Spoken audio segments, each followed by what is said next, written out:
Free speech on university campuses remains a big talking point, with concerns that students are prevented from learning about difficult or contentious topics due to a rise in trigger warnings and cancel culture.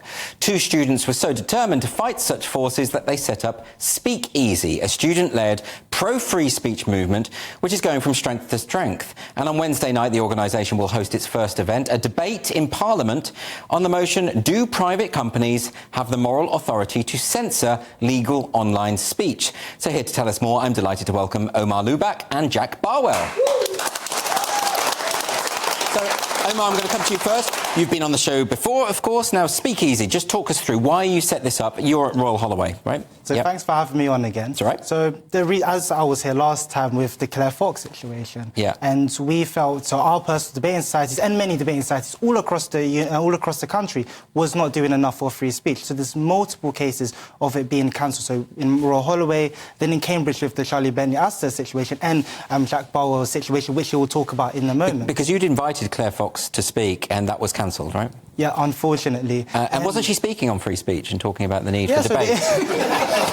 The irony of it. Well, maybe they were just trying to prove your point for you, you know, that maybe that's what it was. Exactly. And one thing I found that's the biggest problem isn't really the activists. Obviously, the activists do play a role. Yeah. But activists do. They scream, they shout. But it's the people that, you know, listen to are too scared that they conform to the such thing. So, for example, one other thing that happened at my university, so luckily I organised a TEDx conference, and one of our speakers was Emma Burnell. He's actually been on GB News before, and she wanted to talk about her time where she was cancelled for for the self-ID bill. Yes. And her views on that. And she just wants to say, look, we shouldn't cancel people, we should talk to people. A reasonable idea, which everyone on the TEDx supported. But they were scared that the progressive illiberals, because that's what they are, illiberals, will cancel her and, you know, didn't want to put stress on her and themselves. Of course. See, I had to fight for that. And if you do watch it on YouTube, she did talk about her time getting cancelled, and she loved her time with us because I did fight for her to have a free speech. And one reason why we set up Speakeasy was to stop situations like this. And in Exeter as well. So Jack, you've got the same thing where you are. What sort of things have happened in Exeter? Andrew, it's really important to say it's not just about student unions. Student unions matter and they can cancel speech. It is about the establishment groups on society, the people that have power, the people at the top of societies, like Debating Society where I was. They have the power and they can censor you. If they cancel your debate, if they won't let it go ahead, if the committee, because some of these committees, they run terribly, they get to vote to overturn debates that you want to put forward. I was chairman of a Debating Society last year, tried to do debates on things like Israel-Palestine, tried to do debates on gender issues, tried to invite speakers like Kelly J. Keane. She was labelled a Nazi sympathiser by the people that now run that society. That's how crazy these people are, Andrew. They often do this thing of saying the security bills will be too high. Absolutely, and it's great that the new free speech legislation has had some impact on changing that. We had a really funny meeting with our student union where they're like, we've magically changed our position on this year. Absolute rubbish. No, you haven't. You've been forced into it by the new free speech legislation. The unions are a problem, the Debating Society establishment's a problem, and I've given up hope, Andrew, on Debating Society establishments. That's why we're setting up Speakeasy. It will stand for free speech. I think a lot of people watching this will be quite depressed by this, because they'll be thinking, well, don't people go to university in order to be challenged?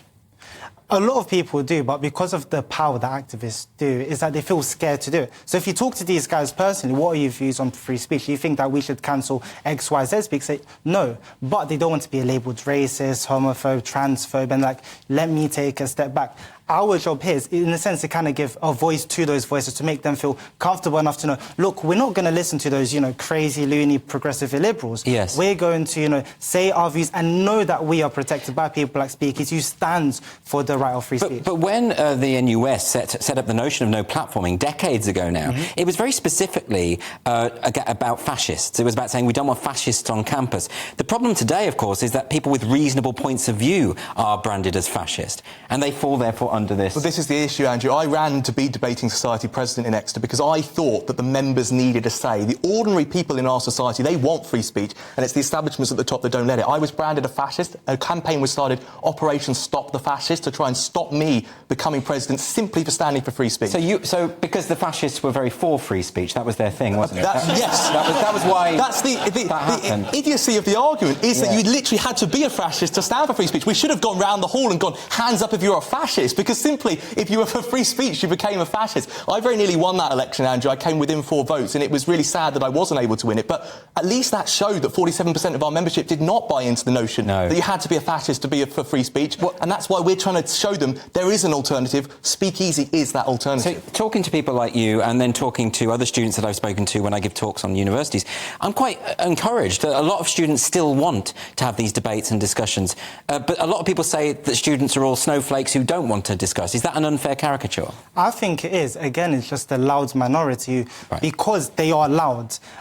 We do think that's the majority of students. The fact is, a lot of students do want this. You can see the proof of how quick Speakeasy has grown. The school year hasn't even started, yet we already have free versions of Speakeasy, and it is growing. Yes. A lot of students want this, and you can see by the numbers coming to our events. And our first event is a debate in Parliament. Debating societies can't do that because they're too scared to do it. And this is at the House of Lords this Wednesday. A funny story is that before I left the debating society, this was actually given to them. So once everything happened, you know, Baroness Fox kind of felt sorry for the situation, and Baroness Anne Jenkins, who's helping us run this event, and it's like, why don't Royal Holloway Debating Society have a debate at the House of Lords? I gave it. I said, guys, let's do this. Like, sorry, I'm busy. The funniest thing about it is that there wasn't even a date. No.